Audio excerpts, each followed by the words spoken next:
మన ఛానల్లో ప్రతి మూవీ రివ్యూ పెడుతూ ఉంటాం, జెన్యూన్ గా మాట్లాడుతూ ఉంటాం. సో మన ఛానల్లో పెట్టే ప్రతి వీడియో మీ వరకు చేరాలంటే మన ఛానల్ సబ్స్క్రైబ్ చేసుకోవాలి కదా. So please do subscribe to our channel. And ఈ వీడియోలో మనం దురంధర్ ద రివెంజ్ సినిమా గురించి మాట్లాడబోతున్నాం.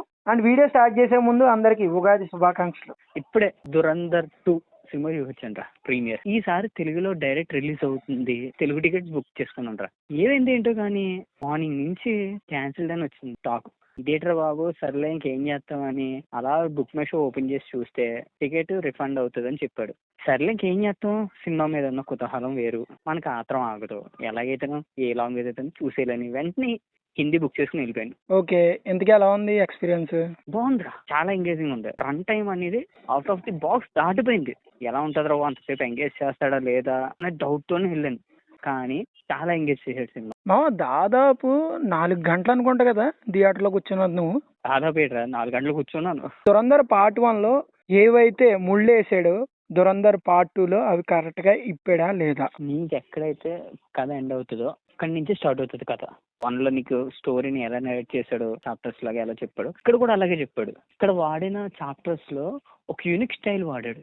ఐ మీన్ ఆ సెంటెన్స్ ఏదైతే ఉంటుందో, సో ఎల్ఈక్వల్ ఒక యూనిక్ సెంటెన్స్ వాడాడు. నాకు అది బాగా అనిపించింది. ఇంకా పార్ట్ 1 లో ఉన్న కొన్ని క్వశ్చన్స్ కి పార్ట్ 2 లో క్లియర్ అయిపోయింది మనకు. రైటింగ్ అండ్ డైరెక్షన్ పరంగా ఎలా ఉంది? ఆదిత్యదార్ మెప్పించాడా? పార్ట్ 1 కి మనల్ని ఎంత సాటిస్ఫై చేశాడు, పార్ట్ 2 కూడా అంతే సాటిస్ఫై చేశాడు. నీకు అసలు రన్ టైం అనేది అసలు కనిపించదు. Go with the flow. ఇంకా సినిమాలో వెళ్ళిపోద్ది. క్లైమాక్స్ కి వచ్చినప్పటికీ కొన్ని సర్ప్రైజెస్ ఉంటాయి. ఆ సర్ప్రైజెస్ చాలా బాగున్నాయి. ఇంకా హీరో క్యారెక్టరైజేషన్ చెప్పాలంటే సో 2 షేడ్స్ ఉంటాయి. ఆ 2 షేడ్స్ కూడా స్క్రీన్ ప్లే చాలా బాగా చూపించాడు. ఇంకెంతమంది ఉన్నా సరే మనోడు యాక్టింగ్ తో ఇంకా డామినేట్ చేస్తాడు అంతే. ఇంకా సంజయ్ దత్, ఇంకా రిమైనింగ్ యాక్టర్స్ ఎవరైతే ఉన్నారో వాళ్ళు కూడా అదర్ హీరో. ఒకళ్ళు మించి ఒకళ్ళు యాక్టింగ్ చేసినట్టు ఉంటుంది అక్కడ. కానీ ఎంతమంది ఉన్నా సరే అక్కడ మన రణబీర్ సింగ్ ఉన్నాడు కాబట్టి సో ఒక మెట్టు మనోడే ముందుంటాడు.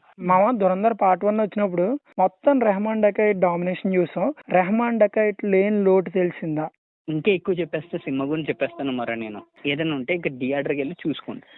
ఇంకా టెక్నికల్ గా ఎలా ఉంది? టెక్నికల్ గా అయితే సినిమా చాలా సాలిడ్ గా ఉందిరా. ఇంకా మ్యూజిక్ అయితే సాంగ్స్ చాలా బాగున్నాయి. మరి తెలుగులో ఎలా ఉంటాయో తెలియదు కానీ హిందీలో అయితే మస్తు ఉన్నాయి సాంగ్స్. ఎక్కడ అనవసరమైన సీన్లు ఏం లేవు. ఎందుకంటే సినిమా అంతా ఒక కాన్ఫ్లిక్ట్ మీద వెళ్తూ ఉంటది. ఆ కాన్ఫ్లిక్ట్ సాల్వ్ అయిపోయిన ఉంటే మరి ఇంకో కాన్ఫ్లిక్ట్. సో ఇంకా అలా వెళ్తూనే ఉంటది. అనవసరమైన సీన్లు అయితే అస్సలు లేవు. ఓకే, మరి హీరోయిన్ క్యారెక్టర్ జస్టిఫికేషన్ ఇచ్చాడా? క్లైమాక్స్ కి జస్టిఫికేషన్ ఉంటది.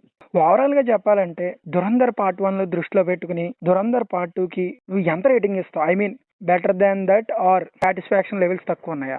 ఈ పార్ట్ 1 లో నువ్వు ఎంతైతే సాటిస్ఫై అయ్యావో పార్ట్ 2 కూడా అంతే సాటిస్ఫై అవుతావు. ఓకే, అంటే ఈక్వల్ అనమాట. Yeah, equal.